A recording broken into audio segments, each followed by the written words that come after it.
God, Gold, and Glory. Gold, God, and Glory is the first non-prequel arc of the series. It works as an introduction to the main characters, the Vainglories, dynamics, and is in the time frame of the 18th and 19th centuries. Divine Expansion. Divine Expansion introduced more characters such as Iris, Scourge, Raziel, and etc. It also gave true world-building via showing the other realms and giving more attention to it. World at Stake. World at Stake is technically a two-part arc.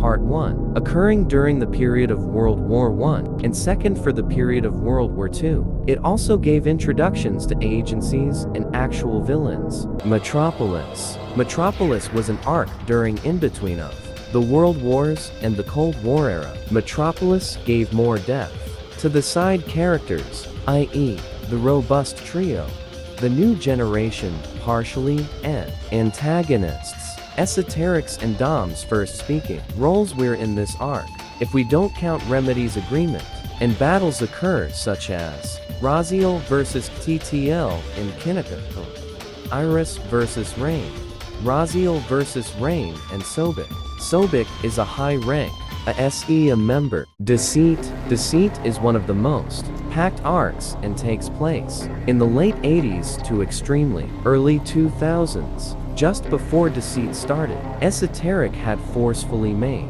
Rain's body into a puppet of his. The ASEA had full control over Rain's massive mafia. Esoteric faked Rain to be alive via using his body. It was very smooth sailing, but there were bumps at the start. Some members went on little rogue missions. This caused a chain of events where gave a breaking point to CTL. CTL became John Wick, but instead of an agent, he became a supervillain killer. Despite them being, a part of the mafia, he was deemed as a villain due to mafia being unknown and membership was secretive. The Vane counterbalance was an agency against Vane. Both Jade used to be a part of this. TTL soon adopted her. Other villains did exist, such Apollyon or Oliver, where he became one so he can express himself.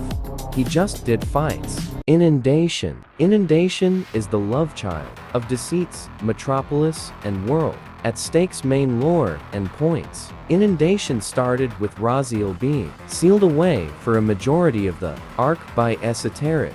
This causes the front in Kineko being more hectic than in Pandora, the city where the main for lives. Esoteric had decided to stop the mains from causing more harm.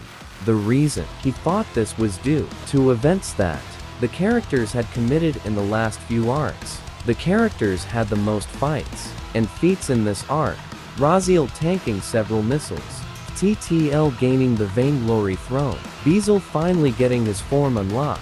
Iris also got beaten and got her sickle stuck deep in her body for months, Kronos dying, Sen sacrificing himself and almost dying, and Kekazuso dying. Several days in this arc were extremely deadly, such as Incident of the First on New Year's, Auslandsberg Blood Day on October 21st, and the Metricide on August 11th.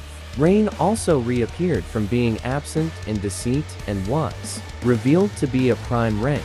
At the end, Esoteric and Dom didn't die. They were transported into a sub-area of the Void where they retired.